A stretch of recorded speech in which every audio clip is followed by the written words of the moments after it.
Is now starting. All attendees are in listen-only mode.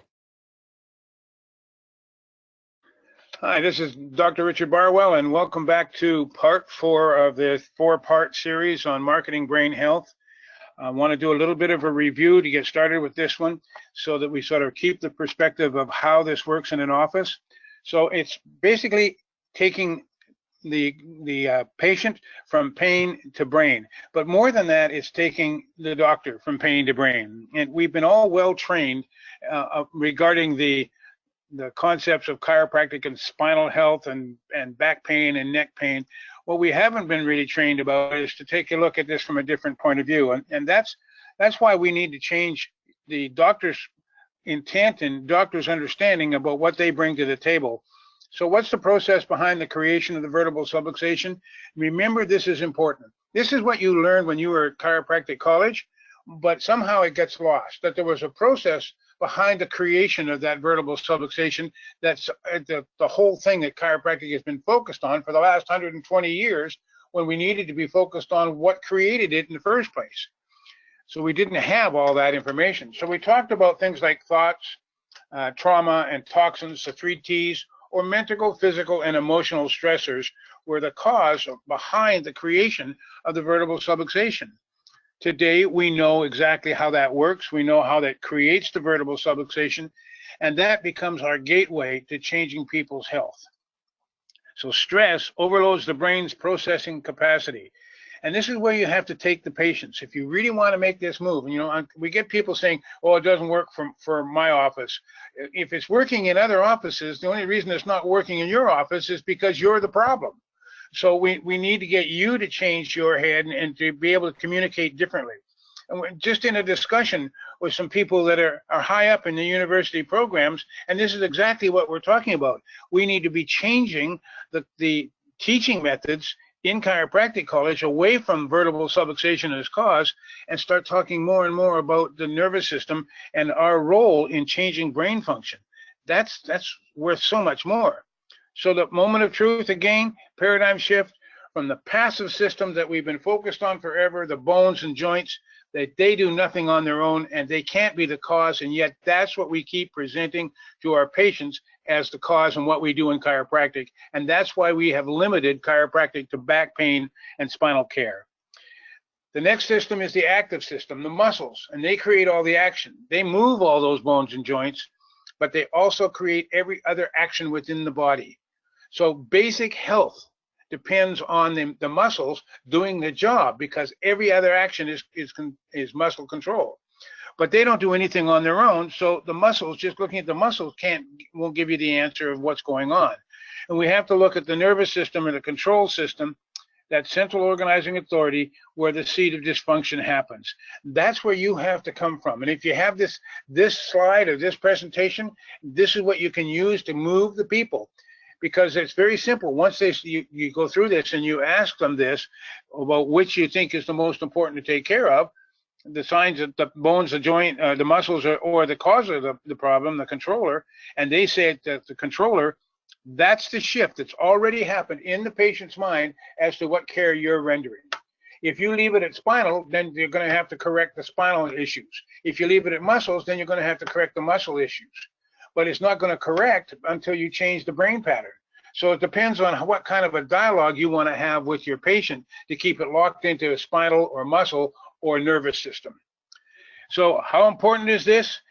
Listen, today you can't go to the grocery store and look at the magazine rack without seeing something about the brain and how it controls the body and all the wonderful things that they're looking at.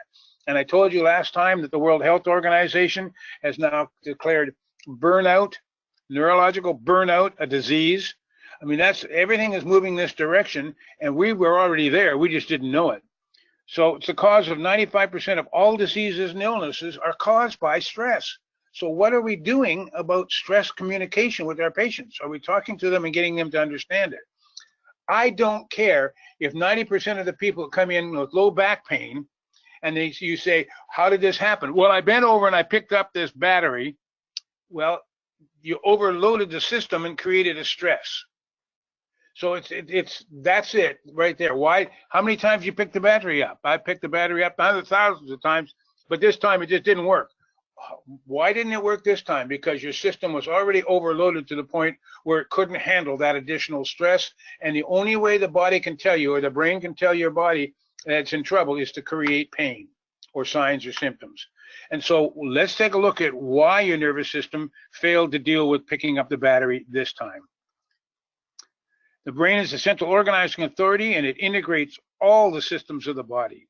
Disruption of brain function manifests as dis-ease and in the body's defenses, which leads to illness and disease. So it's all comes back down to this. It comes back down to we need to be looking at the brain as our measurement for the effectiveness of our chiropractic care to help people change. And the crazy thing about it is, this is the only reason chiropractic has worked from day one, is because chiropractic adjustments alter brain function. From the very first adjustment that was given, it altered the brain function, and the brain started to function better, and we got results. We know this, the prefrontal cortex, the highest order of cognitive abilities. Cognitive abilities, that's a $100 word, cognitive abilities. Cognitive means how you think, how you're able to reason, what part of your brain controls that, and that's the important part because it controls the rest of the brain. How do you think under pressure? Well, it's extremely sensitive to even mild acute stress. So just having the hot water tank leak in your house creates mild acute stress, affects the prefrontal cortex and how you think under pressure. And because that prefrontal cortex is the orchestra leader of the rest of the brain, that means that the rest of the brain is now in trouble. Chronic stress alters the structure of the prefrontal pyramidal neurons. It actually changes the structure in the brain with chronic stress. Self-regulation in the brain is dependent on prefrontal cortex control over established cortical patterns. This is where the subluxation happens. This is the true neurological subluxation. This is the thing that chiropractic actually changes. Self-regulation failure occurs when the processing resources of the brain become overwhelmed, and even minor lapses in self-control can snowball into self-regulatory collapse. In other words, the whole system is affected, and you keep doing it, you're going to collapse. You're going to have problems. Pattern interrupt. This is where it gets really, really interesting and important. Current research has clearly established it's over. The quality of the research cannot be questioned. It's established that the chiropractic adjustment acts as a neurological pattern interrupt, which reaches cortical patterns, including the prefrontal cortex. That's how powerful an adjustment is. And the crazy thing about it, when we did our research, it didn't matter whether it was light touch, instrument, manual adjusting, it affected all the way to the cortex. What did matter was that the appropriate adjustment was done to match the neurological needs of the patient. That became critical. We saw people getting inappropriate adjustments and actually making the system worse. So all of a sudden, when we were doing the research and we saw this, we went, we got troubles here, because we didn't realize how powerful this was, and we never ever bothered to consider all those different techniques that we have been introduced to in chiropractic, that they have a place, but that place needs to be understood from a neurological standpoint. There's a time for a heavy adjustment. There's a time for a light adjustment. This action provides the opportunity for the brain to reset to more appropriate responses. And that's what it does. It literally sort of throws the switch and allows the brain to reset itself, like rebooting a computer. How many times have you done this? When something starts to go wrong with the computer or a program you're in, you turn it off, you turn it back on again, and it's fixed, because the system gets a chance to self-regulate. And that's the power of the chiropractic adjustment. It's the most powerful pattern interrupt reset that we know of without negative effects, unless it's inappropriately applied. So measuring methods, we talked about entrainment, we talked about biofeedback and neurofeedback. We're going to go into that a little more in depth now. And the reason is because here's what Heidi has developed. She knows this. From her research, she discovered that there is a 20 to 30 minute window after chiropractic adjustment, after that neurological pattern interrupt that reaches the highest levels of the brain, where the brain is saying, okay, you got my attention, now what? Now what? Now what do I do? And what we've been doing in the past is giving the adjustment and patting the people on the back and saying, there, you got your great, wonderful adjustment. Now away you go out in your world that created the problems in the first place. And we don't give that brain that opportunity to relearn new patterns when it's at its most opportune time. So brainwave entrainment is a procedure that causes one's brainwave frequencies to synchronize with a periodic stimulus. This includes staring at a campfire. You ever notice that? You get to a campfire and you just stare at it because you're watching the flickering of the waves. Well, that's a frequency. That's a frequency that's going into your eyes as a light frequency. And if that frequency matches a brainwave frequency for you, your brain goes to that frequency. The flickering of a burning candle, sound, vibration, light, meditation, chanting, Native American drum circles, Tibetan prayer bowls, whirling dervishes, any repetitive rhythmic music, those sync up with brain frequencies and your brain moves to that dominant frequency. You walk into a clothing store and listen to the music, and they've got it set at a rhythm that knows that it's going to keep your attention in that store. It's going to keep you into a relaxed attention. If you walked into the store and you had hard metal, heavy metal playing, it's more than your brain can handle, and it's not going to be inducive for you staying in the store and buying stuff. So it's really amazing how they do this. They play elevator music in elevators that's very calming, because a lot of people get claustrophobic in elevators, and so the calming music settles them down. So this is a very important thing. Your brain moves to that. That's entrainment. Okay. Neuroentrainment stimulation has also demonstrated the ability to improve, this is the research, immune function. Something fairly important. It facilitates relaxation. It improves mood and induces improved CNS function overall. So we can pick out entrainment programs that's going to help that brain to get back into balance. Now, the problem with entrainment is that you have to be involved with that particular device or method in order to do this. That's very helpful, except that you can't pack things around. You can't pack a fireplace around so you can get flickering flames that make you relax wherever you go. So we have to have something else to be able to do this. All of these alleviate the effects of stress. These responses are the foundations for good overall health. All of these, we want to improve immune function, obviously, and relaxation and the mood. We want to get the brain back into a better balance to be able to have good health. Well, what's biofeedback then? That's the process of gaining greater awareness of many physiological functions by using instruments that provide information on the activity of those same systems. That's what they call feedback. Okay, with the goal of the patient being able to manipulate them at will. So the difference is between entrainment, you have to use something external to create the frequency, whereas with biofeedback, it teaches the person how to get to that frequency on their own. It teaches them the pathway to better health. So when you combine the concepts of the chiropractic adjustment that causes a neurological pattern interrupt, that allows the brain then a 20 to 30 minute window to build new neural pathways that are more appropriate. And we start using things like entrainment and biofeedback to help that brain get back into balance. That's only going to enhance the power of the chiropractic. Now, we can improve, we can get people to change their patterns. Remember that stress goes on all of our life. When is it time to end care? Never, because our intent now is to keep the nervous system in balance to the best balance we possibly can. Not get rid of the pain, because if you just do that, when the pain's gone, the patient's gone. This gives us grounds for ongoing care because the intent has changed. The intent is to continue to improve neurological function to the best level of balance of that body.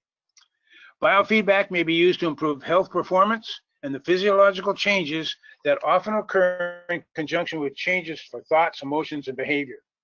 So all of a sudden, we can take a look. If we can change the brain patterns, we're going to change how people think. We're going to change how they respond emotionally. their overall behavior patterns will change once we change the brain patterns.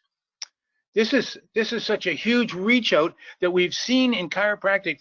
You can't be in practice long to not notice this, that people that stay under regular care, they stay healthier, they seem to be able to handle life better, their immune systems function better.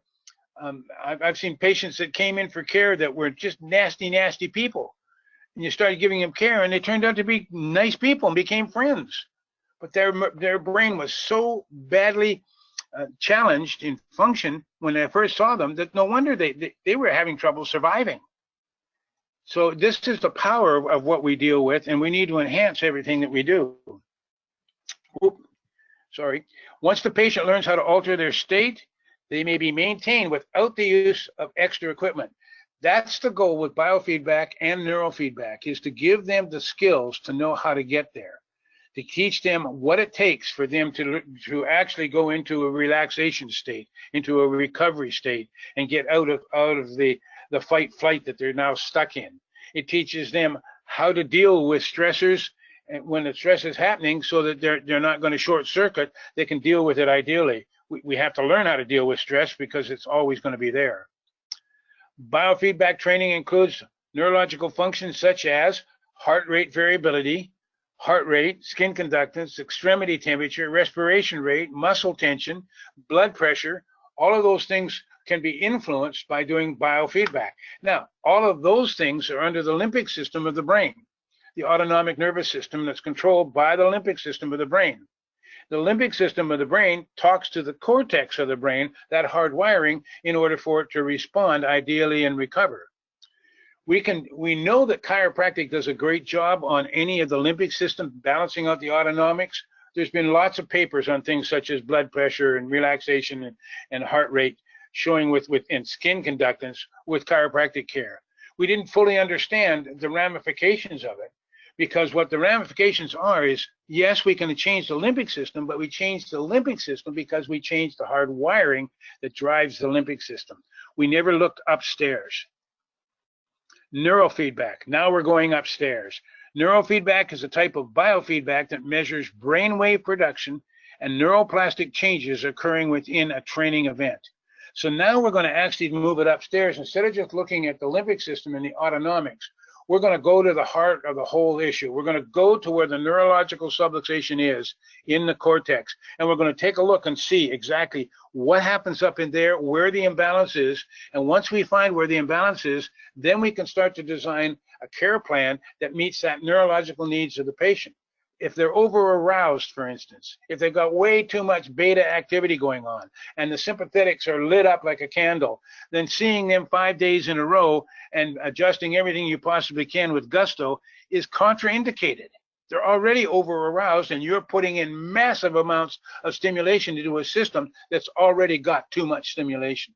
So now we need to start taking a look and say, what would be more appropriate? Less and lighter would be more appropriate for that situation. And if it's under-aroused, it's the reverse.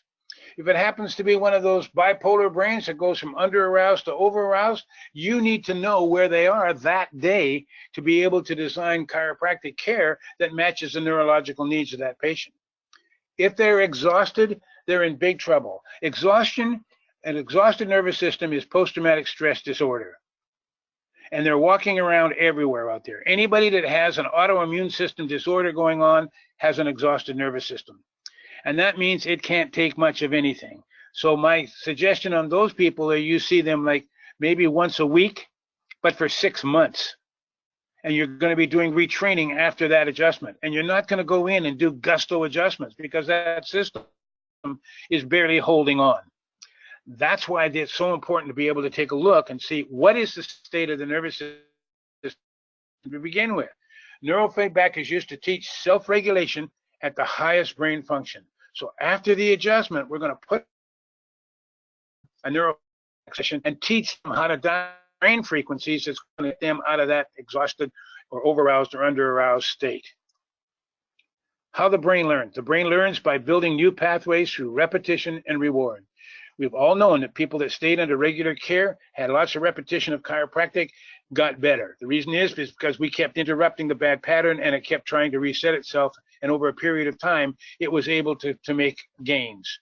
Now what happens is, because of the entrainment, biofeedback, and neurofeedback, we can help that system get to a reward cascade and build new neurological patterns where literally the neurons disconnect from one another, the way they're wired, and reconnect and build a new pathway that offers the patient a better opportunity for health and life. So brain tap is one of the ways. It's good for ongoing training, and that is an entrainment device that we recommend. We like the brain tap. I like their programs. It's a good way to begin with patients, but once again, because it's entrainment, you have to keep using the device. What I'd rather do is start with that and then teach the patient how to get there. Biofeedback and neurofeedback stimulate the building of new neuronal connections through the reward cascade. Because you're playing a game and you start to win the game, and we can set this, how the biofeedback and the neurofeedback, so that you are winning the game, and we can make it harder and harder as time goes on, as you start winning too easily. And what happens is, it creates the reward cascade, makes you feel good. You like to win. That's why we get hooked on these games on the internet, because we like to be able to win them. That starts a dopamine release, and that creates new brainwave function in there, or new connections that start to go because of the reward cascade and the dopamine. That's what we want to do in your office after the adjustment. We don't want them walking back out into the world that created the problem in the first place and just letting it come back the way it was. We want it to change these people's lives. Feedback involves completing tasks which are set with brain function goals. So we can actually design this specifically for every patient.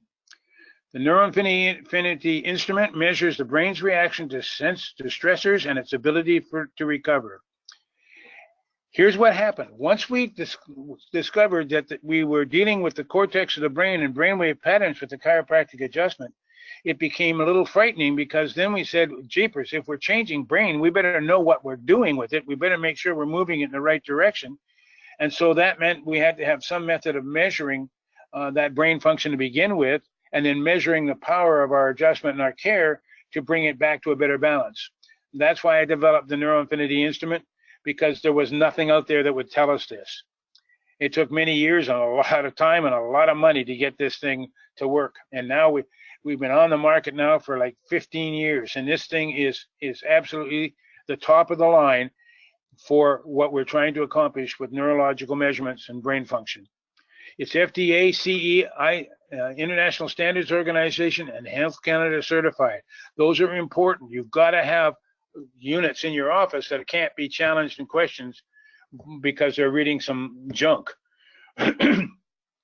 The stress response evaluation is a 15-minute computerized test. We teach the staff how to hook this up. Once we teach the staff how to hook it up, their job is then pressing the button when the instrument tells them to press the button, and then printing the report.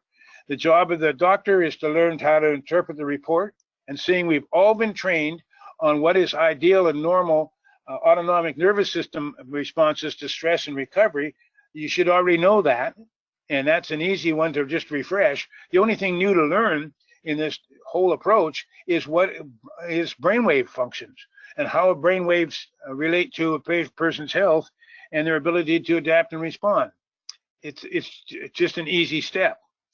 The test provides the information for ideal entrainment, biofeedback and neurofeedback training, and chiropractic care.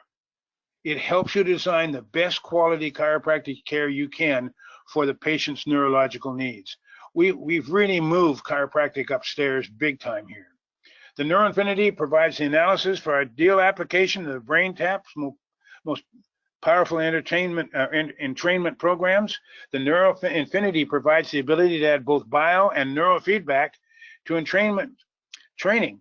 Now, listen, for those of you that are on this and have the neurofeedback, make sure you're using this thing to its maximum. It is a great instrument with lots of potential to help out. And remember, it's an income center when you're doing biofeedback and neurofeedback.